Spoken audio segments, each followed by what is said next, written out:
Gifts वगैरे दाखवले ते ठीक आहे, पण रक्षाबंधन म्हणजे काय?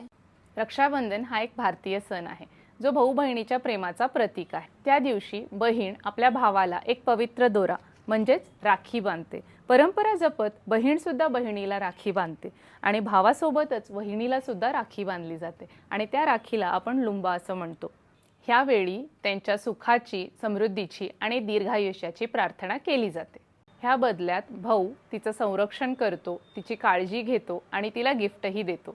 रक्षाबंधन या शब्दाचा अर्थच आहे रक्षणाचं बंधन, म्हणजे एक असं नातं जिथे प्रेम, विश्वास आणि संरक्षण ह्याचे बंधन असतं।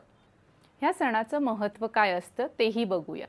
हे नातं फक्त रक्ताच्या नात्यापुरतं मर्यादित नाहीये, तर अनेक वेळा एक स्त्री एका पुरुषाला राखी बांधून त्याला भाऊ मानते। हा सण भाऊ बहिणीच्या भावनिक नात्याला घट्ट करतो। भारताच्या विविध भागात रक्षाबंधन हे वेगवेगळ्या पद्धतीने साजरा केला जातो। तुम्ही साजरा करताय का मग रक्षाबंधन?